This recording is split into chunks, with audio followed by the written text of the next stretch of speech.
বাংলাদেশের আজকে ইউনিভার্সিটির যে স্টুডেন্টটা পড়ছে, সে যখন পড়াশোনা করছে সে তখন ভাবছে যে আমি পড়াশোনা শেষ করে আমি হায়ার স্টাডিজের জন্য ইউরোপ, আমেরিকা, ইউকে বা অস্ট্রেলিয়া এই ধরনের উন্নত ইংলিশ স্পিকিং কান্ট্রিগুলোতে যাব। তারা উন্নততর জাতি, তাদের উন্নততর ইকোনমি, ওইখানে গেলে আমার জীবনটা বদলে যাবে। এবং এইটা বাংলাদেশের 99% শিক্ষার্থীদের এবং স্পেশালি যারা মেধাবী শিক্ষার্থী তাদের আসলে জীবনের চিন্তা। তো এই যে ইংরেজ শাসকরা ছিল, তারা 200 বছর ধরে আমাদেরকে শাসন করেছে এবং পুরো ভারত উপমহাদেশ, বাংলা যার একটা অনেক বড় পার্ট ছিল এবং one of the প্রাউডেস্ট nation in terms of wealth এবং পাওয়ার, ওই সময়টাতে ছিল, আজকে থেকে 400-500 বছর আগে তখন ছিল। ওই সাম্রাজ্যটাকে পুরো 200 বছরে সবচেয়ে ধনী সাম্রাজ্য থেকে সবচেয়ে গরিব রাষ্ট্রতে পরিণত করে তারা গেছে 200 বছর। এই 200 বছরে তারা $45 ট্রিলিয়ন বর্তমান বাজারে আমাদের দেশ থেকে লুট করে নিয়ে যায় এবং ফলে আমরা সবচেয়ে ধনী দেশ থেকে সবচেয়ে গরিব দেশে পরিণত হই।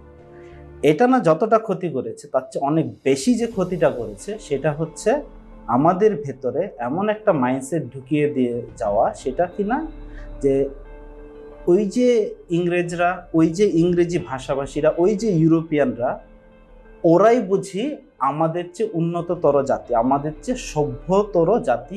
এই ব্যাপারটা, এই কনসেপ্টটা আমাদের ভেতরে ঢুকিয়ে দিয়েছে এবং গত 100-150 বছর ধরে তারা চলে যাওয়ার পরেও আমাদের মাথার ভেতরে এবং আমাদের যে আপকামিং জেনারেশন তাদের ভেতরে এই কনসেপ্টটা ঢুকে গেছে যে তারা বুঝি আমাদের চেয়ে উন্নততর।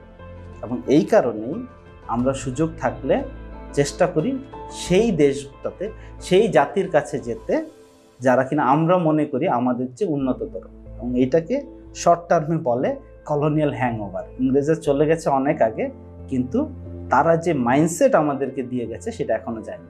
এবং এইটাই হচ্ছে আমাদের দেশের ডেভেলপমেন্টের জন্য বা সামনে এগিয়ে যাওয়ার জন্য সবচেয়ে বড় বাধা বলে আমি মনে করি।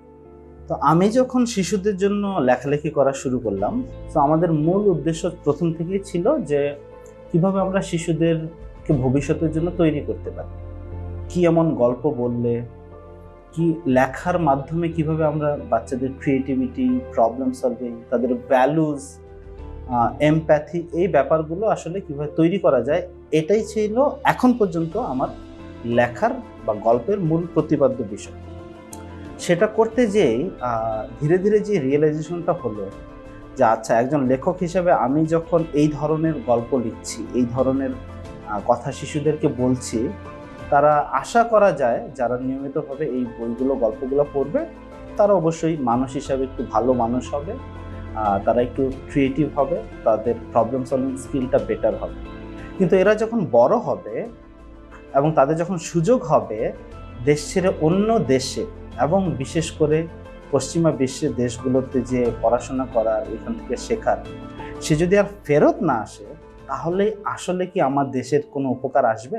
আমি বিশ্বাস করি এখন যেটা এসে যে আমার জনগণের ভেতরে এবং স্পেশালি ভবিষ্যৎ জেনারেশনের ভেতরে যদি দেশের প্রতি মমত্ববোধ, এই ব্যাপারটা না থাকে, তাহলে আসলে সে বড় হলেও, বিদেশে গেলেও সে আসলে সবসময় ছোট হয়ে থাকবে এবং তার আত্মবিশ্বাস কখনোই বাড়বে না।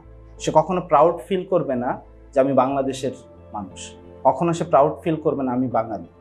এবং যখন এই প্রাউড ফিলিংটা না আসবে নিজের হেরিটেজের কারণে, নিজের হিস্ট্রি, কালচারের কারণে, তখন আসলে সে কখনোই, সে দেশেই থাকুক বাইরেই থাকুক, সে কখনো পরিপূর্ণভাবে বিকশিত হতে পারবে।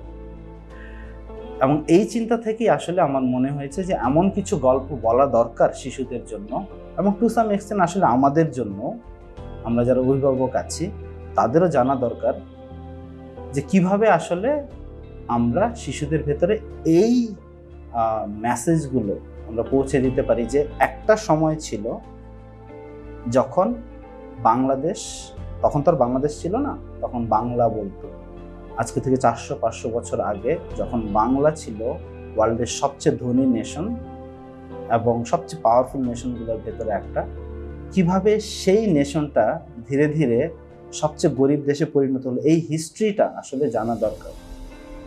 এবং কিভাবে এই ইংরেজরা এসে আমাদেরকে সবচেয়ে ধনী দেশ থেকে, সেটা কালচারে হোক সম্পদে হোক, সেখান থেকে সবচেয়ে খারাপ বিপর্যয়ে ফেলে রেখে আমাদেরকে চলে গেছে। এবং সেই ভাবনা থেকে আসলে আমি প্রথম যে গল্পটা লিখি সেটা হচ্ছে সবচেয়ে ধনী দেশের গল্প। এই গল্পটাতে আমি যে জিনিসটা দেখানোর চেষ্টা করেছি সবাইকে, সেটা হচ্ছে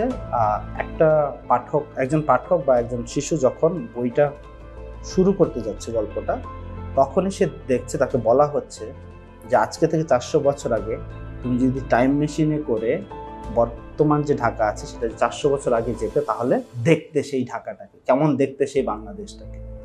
এবং তারপরে পাঠককে বিভিন্ন পাতায় পাতায় ছবি এবং লেখার মাধ্যমে ওই জার্নিটা আমি আসলে দেওয়ার চেষ্টা করেছি, যেন সে উপলব্ধি করতে পারে যে কতটা সমৃদ্ধ ছিল আমাদের বাংলা ওই সময়। এবং তারপর থেকে কিভাবে ধীরে ধীরে ইংরেজ শাসন আমলে আমাদের শিক্ষা, আমাদের ব্যবসা বাণিজ্য, আমাদের যে সোশ্যাল কনস্ট্রাক্ট, এই পুরো ব্যাপারটাকে ধীরে ধীরে তারা পরবর্তী 200 বছরে ধ্বংস করেছে। পলাশির যুদ্ধে যেই ব্যাপারটা শুরু হয়েছে সেটা কিভাবে 47 পর্যন্ত এবং পরবর্তীতে আমাদের 71 পর্যন্ত আসলে কিভাবে আমরা যে বাংলার যে মানুষরা আছি তারা কিভাবে এটার কারণে ক্ষতিগ্রস্ত হয়েছে। এবং পুরো গল্পটা শেষ হয়েছে এভাবে, যদিও এটা গল্প বলছি কিন্তু আসলে it's a historical journey.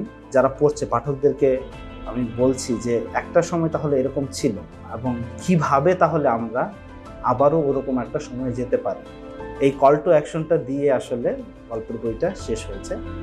So আমি ব্যক্তিগতভাবে লেখক হিসেবে আমার কাছে মনে হয়েছে যে যেহেতু শিশুদের নিয়ে কাজ করছি, সেই জায়গা থেকে একটা দায়িত্ববোধেরও ব্যাপার আছে এবং এমন কিছু লেখার প্রয়োজন আছে যেটা আমাদের ভবিষ্যৎ জেনারেশনের ভিতরে একটা স্ট্রং জাতীয়তাবোধ, খুব শক্ত একটা জাতীয়তাবোধ যেন তৈরি করতে পারে। এবং সেটা তৈরি করা সম্ভব কিভাবে, যখন আমরা আমাদের ভবিষ্যৎ জেনারেশনকে জানাতে, বোঝাতে এবং দেখাতে সমর্থ হব যে আমাদের কালচার, আমাদের হিস্ট্রি, আমাদের হেরিটেজ কত রিচ ছিল এবং সেটাই কিভাবে আমরা ধারণ করে রাখতে পারি। এটা একমাত্র উপায়। এটা যদি আমরা করতে পারি, আমাদের এখন 3 কোটি শিশু আছে যারা প্রাইমারি লেভেলে পড়ছে, তাদের প্রত্যেকের ভেতরে যদি এই চেতনা বোধটা আমরা তৈরি করতে পারি, তাহলে আমি মনে করব যে ভবিষ্যতের বাংলাদেশটা আবারও আগের মতো সম্পদে এবং কালচারে সমৃদ্ধ হবে।